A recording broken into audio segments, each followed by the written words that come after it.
What's up, YouTube? This is Too Raw for Sports. All right. So I want to go ahead and continue with this top 10 most NBA ready players of all time. Now let me say this once again. This is all subjective, meaning that this isn't some facts.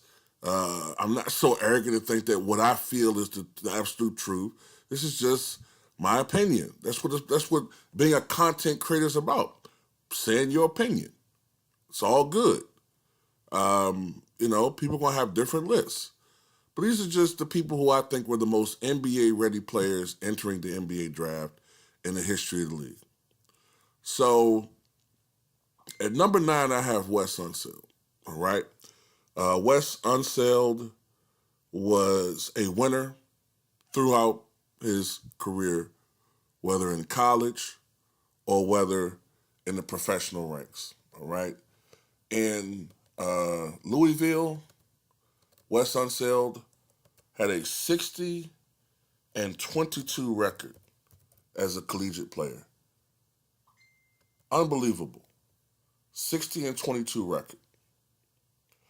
And in college, he was a 2-time consensus first team All-American, 1967 and 1968. And his number 31 is retired by the Louisville Cardinals. And he was in high school an All-American back in 1964. As I've said before, back in those days in college, you did not play as a freshman, all right? You sat your freshman year, but you played your last 3 years. So when you look at Wes Unseld's career, during his sophomore year, he averaged 19.9 points, 19.4 rebounds, 52% shooting overall from the floor. During his junior year, he averaged 18.7 points, 19 rebounds on 54% shooting overall from the floor. In his senior year, he upped his scoring to 23 points a game. His efficiency soared to 61% shooting for the floor, and he averaged 18.3 rebounds. For his career in college, he played in 82 games, averaging 20.6 points and 18.9 rebounds per game, 56% shooting overall. Now, this is the impact that he had as a rookie. The Bullets at the time, who I think they were still called the Baltimore Bullets at the time. The Bullets at the time already had Earl the Pearl Monroe. And that particular year, the 67-68 season, the year before Wes Unseld got there, they were like 36-46.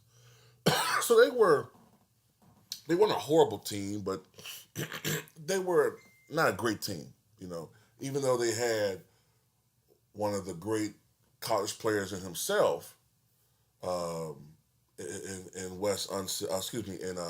Earl the Pearl Monroe. I think he was Winston-Salem State.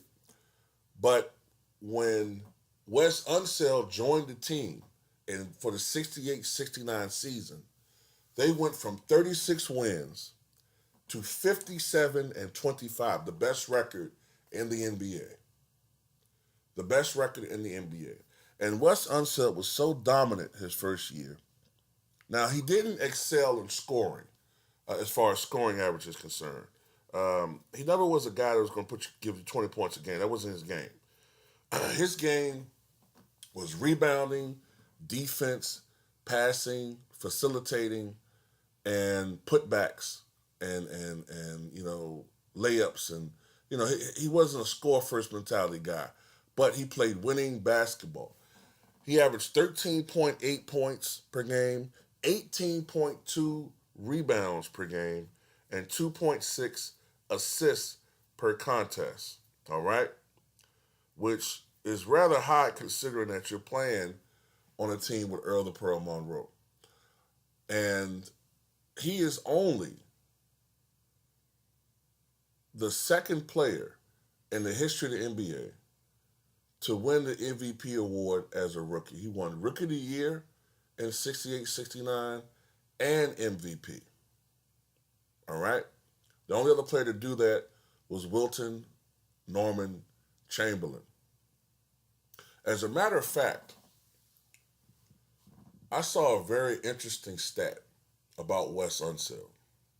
If you take Wes Unseld away from the Bullets, they would be the worst franchise in the history of NBA. They'd be the worst franchise. Listen to this stat. Wes Unseld played 13 years for the Bullets, right? Baltimore Bullets. 1 year, I think they were the Capital Bullets. Then afterward, the Washington Bullets, right? His 13 seasons has been about 21% of the team's total, as far as 21 percent as far as total seasons for the team since it's been in existence, right? So he's only played for 21% of the team in existence. However, he's been on 42%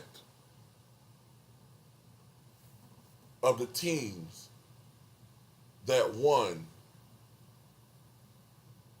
at least 45 games. Think about that.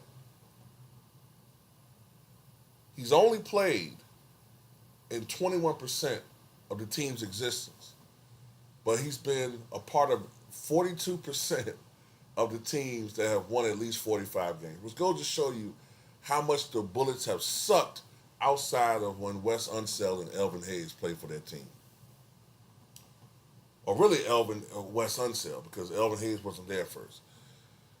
His total win percentage as a Bullet was 58%, which means that the average record that they had was 48-34. Now, when you consider how competitive 1970s were, that's phenomenal.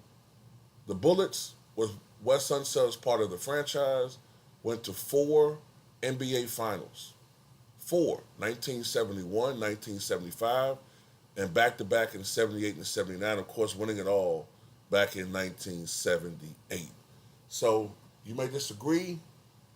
At number 9, I have Wes Unseld. Tell me what you guys think.